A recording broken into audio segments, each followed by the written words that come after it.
2010 was an important year for South Africa.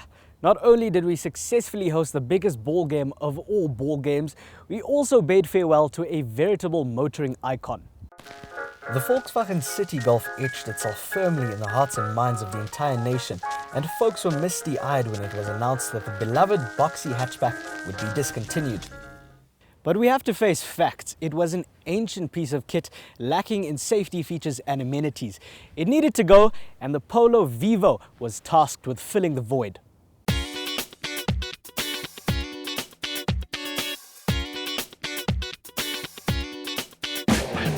And it has managed a stellar job, racking up sales of around 150,000 units since going on sale 4 years ago. But to maintain its stronghold on the entry-level B segment, Volkswagen recently rolled out a bunch of changes to their budget car star. The exterior tweaks are subtle. At the front you can spot new headlamps and a redesigned bumper.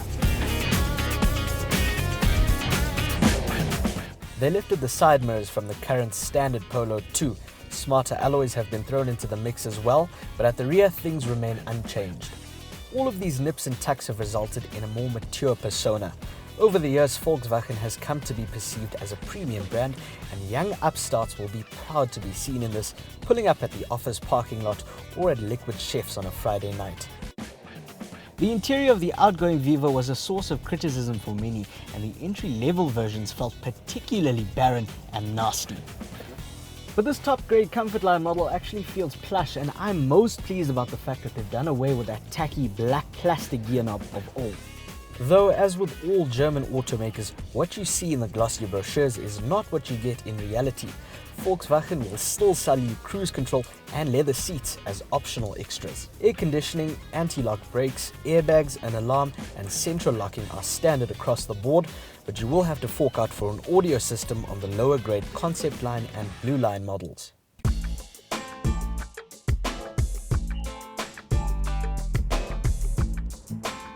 One of the finest virtues of the Vivo has always been its accomplished driving manners. I mean, it is based on proven underpinnings to the previous generation Polo, and that is a good starting point.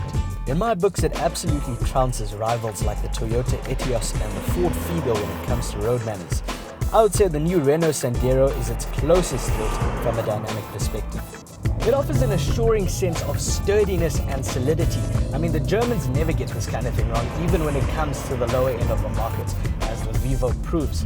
Sure, its natural habitat is the city, but you don't feel vulnerable negotiating the busy freeways either. It doesn't feel as compact as it is.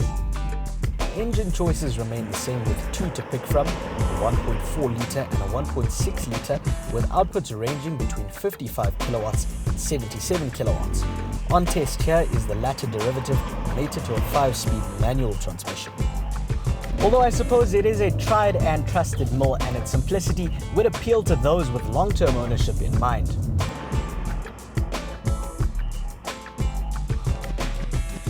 The upgraded Volkswagen Polo Vivo offers a premium feel to buyers in the entry-level B segment, but you do have to pay to play.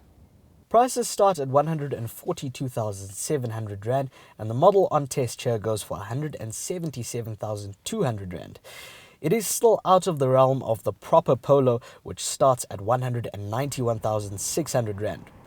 And in this budget-sensitive ambit, alternatives like the previously mentioned Sandero, which is fully loaded for 145,900 Rand, might be a little more enticing. But I concede, none of those rivals have the cachet of the Volkswagen brand, and you can bet that it will continue to blitz the sales charts despite the extra money it commands.